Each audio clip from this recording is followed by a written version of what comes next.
everybody, welcome back to another episode. Last time we broke my chopper all the way down and we're just left with this engine on the engine stand, and I was going to tear this engine down and put in fresh gaskets, and of course I'm going to do that, but I'm still waiting on my gaskets. So instead of taking up the table space, I'm going to take this and put it on the floor for now, and then put my frame up here and do some metal repairs and custom stuff and everything to the frame. So let's go ahead and put this on the floor and we'll get the frame up on here. Another cool feature I wanted to point out on my engine frame that I made here is I welded on some large nuts and looks like some spacers or whatever, basically just for some hook points for my ratchet straps. You can just simply ratchet up one side or the other and level it out.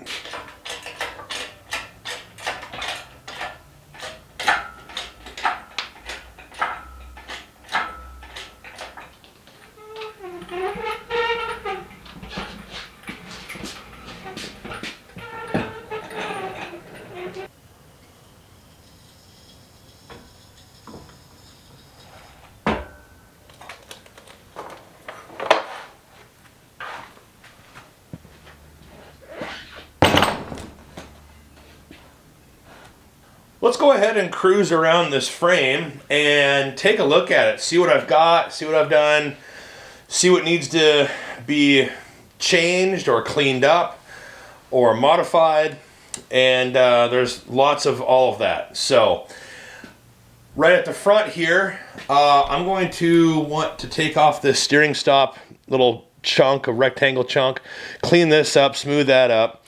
I really want to smooth this up so it'll look good when it's painted. And so we'll take this guy off for now. I'll try to smooth this out, maybe even redo it, I'm not sure, but this area right here is just for my wizard guy. He looks right over the front tire and it's really cool. This was for, I think, the voltage regulator, one of these two, but I've relocated that. So this thing goes away. This guy goes away. Right down here it says connect pegs with top, I don't want to rub the paint off, top flat plate. This area down on the lower rail has always had the indent from the factory, and not exactly sure, I can't remember what this indent was for. It's actually pinched on the back side of the frame as well.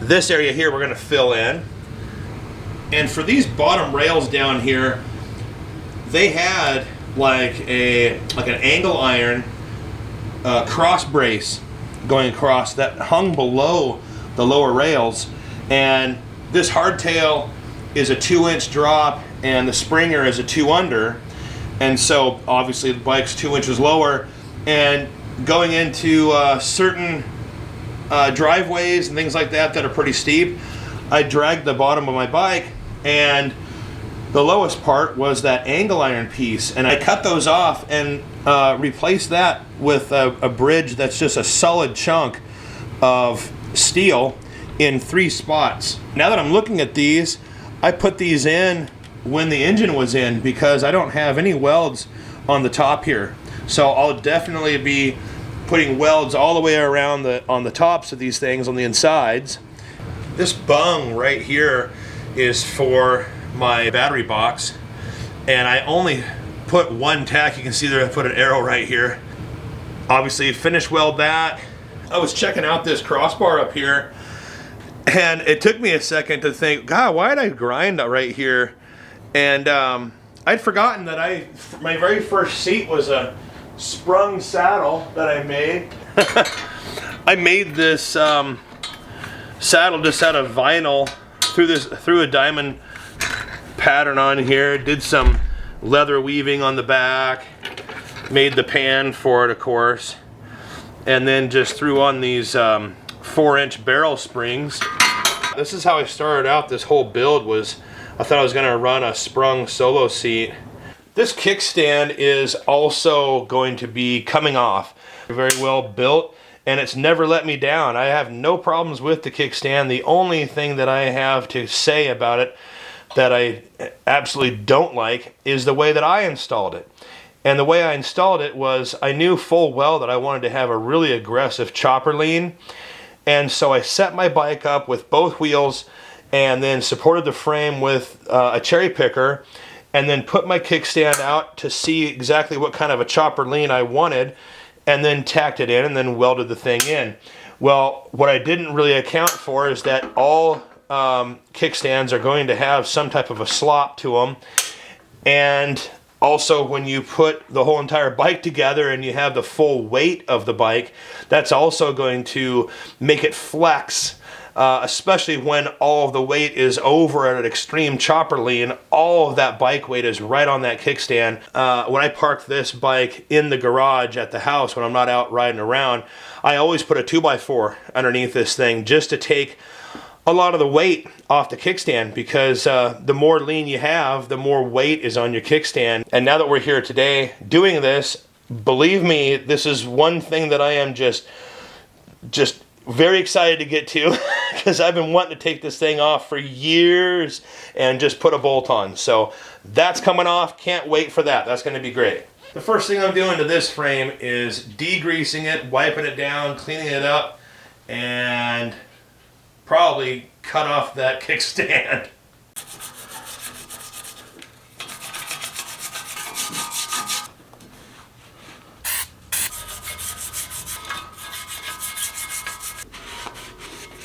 What a bummer. This full can of brake cleaner fell over and just hit the tip right on the frame and broke the whole thing off.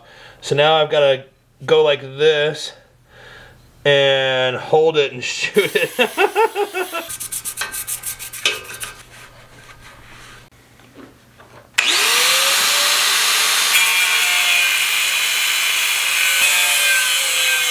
Well, let's see if I did enough cutting to get this thing off of here. Oh, yep. All right, wow. Yeah, I guess I did. Right on. Let's clean that up.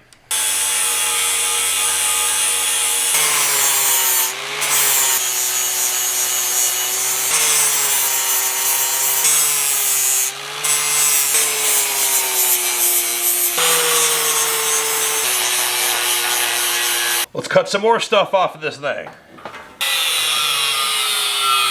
I've gone through and smoothed every edge that I could find, and I've knocked down most of the welds. I didn't have to go crazy on it, because I'm gonna use some body filler and just kind of smooth those in, kind of just have a little drift of body filler here and there, and just kind of smooth this thing out. And I did cut off the tank mount, the fork stop, the two little brackets here, cleaned up the forward controls, took off the kickstand that I showed. Love that. Smoothed out my rosette welds on my plug and also my welds on my hardtail. Left my electrical box mount alone because I'm not sure if I'm going to cut that off or not. Whoops. Over here, the head was hitting the down tube. Well, what I ended up doing, instead of cutting out a section and then welding in a dish, I just cut it in 3 spots. One was right in the middle where I needed it to go down, and then 2 relief cuts basically, and then I just used a ball peen hammer and just shaped it down. No welding required. I'm going to go back in there and weld and just to smooth up those cuts. But now I can put a socket on that nut, or on that bolt, excuse me, which I'm really excited about, because now I can actually put a torque setting on there. Before I could just only put an open end, which you can put an open end on a torque wrench. I mean, I get it, but it's nice to put a socket on there and be good with it. There's a big divot over here in the frame, so I'm going to fill that in. I'm going to fill this one in. There was, I believe, one more that I had to fill in, but I'll do that next.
Hey everybody, it's a brand new day for me. As a matter of fact, it is the holiday season right now. I'm like right in it. It's in between Thanksgiving and Christmas.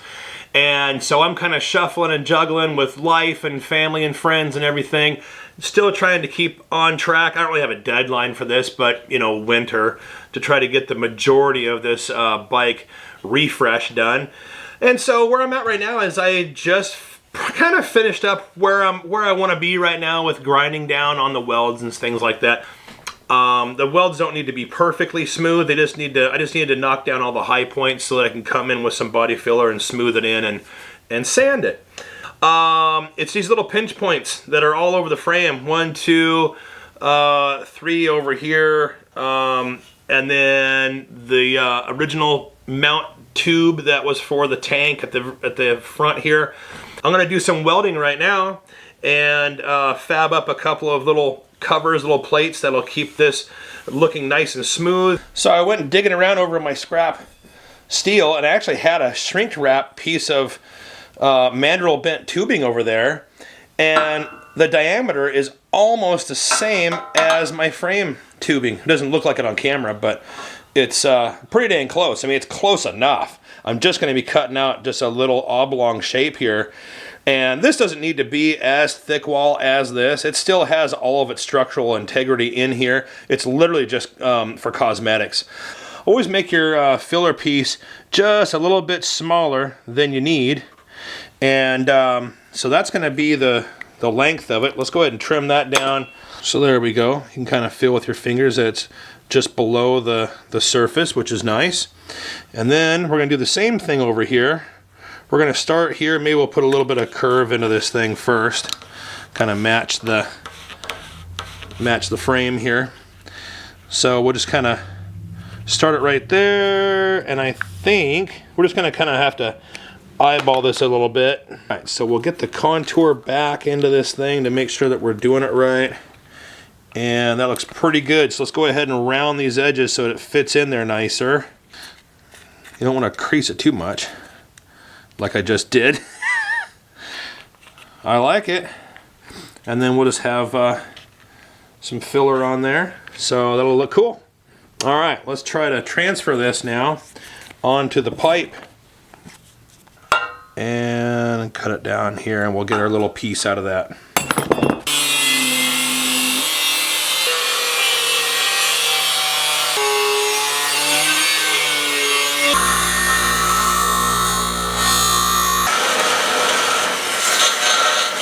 Put a little dot up here and a dot right there. There we go.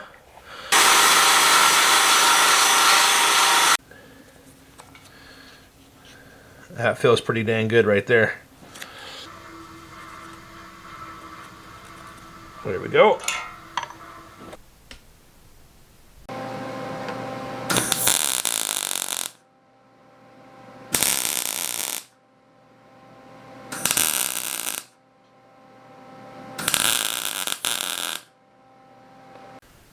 All right, that one's looking great. Let's go to the other one.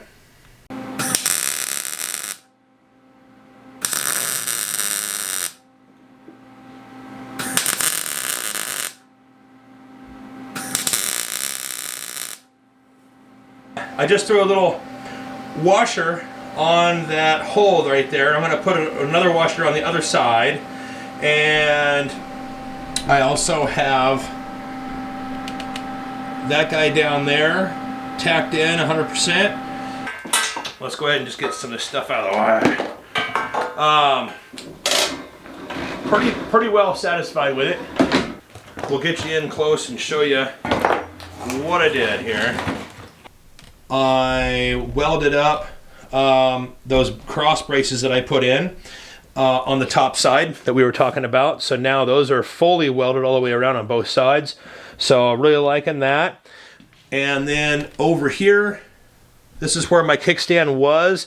I had to cut that off, and I gouged the frame a few times, so I filled that back in. And over here, where the hardtail met the original frame, there was just a few deep areas. I could fill it in with Bondo, but it's like, why not put a little bit more structure in there? Of course, welded this block as well. And let me just see if I can move this around without getting everybody seasick here. There we go.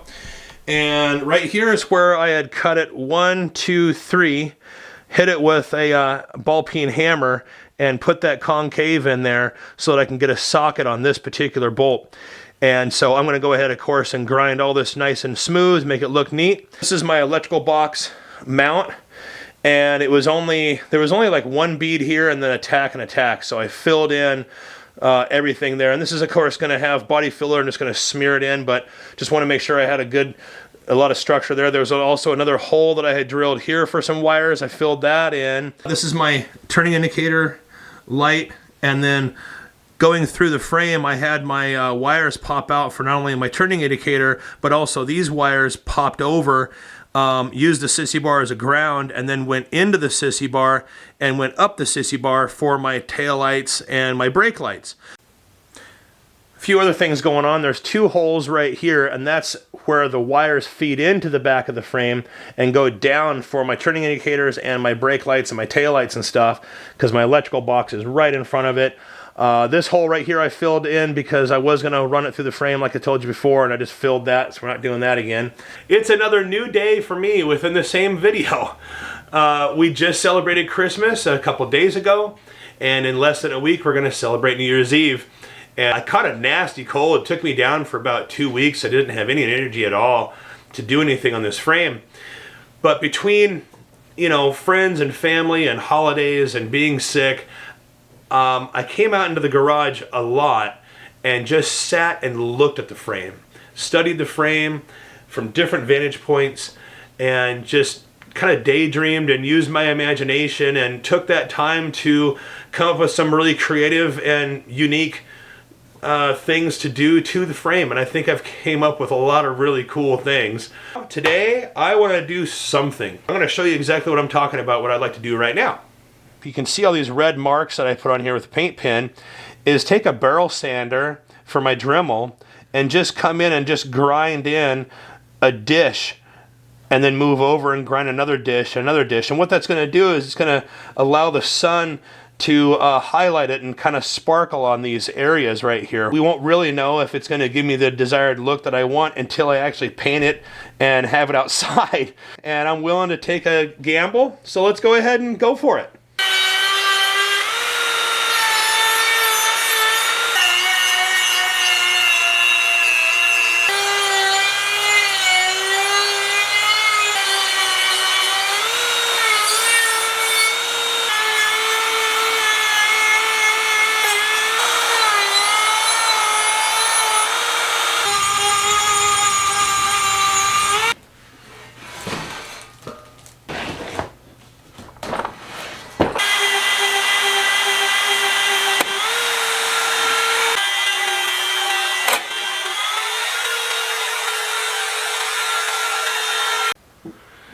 Well, that just about wraps it up for this video. I'm pretty happy at where I'm at right now with the frame. I got all my welding done, all my smoothing done, and all my grinding done. A little bit of accent grinding divots in the frame and everything, and other components as well. So, feeling pretty good about it. I still have a lot of custom work I want to do to this frame, but I'm going to save all that custom stuff for the very next video. So, until that video, take care, and we'll see you then.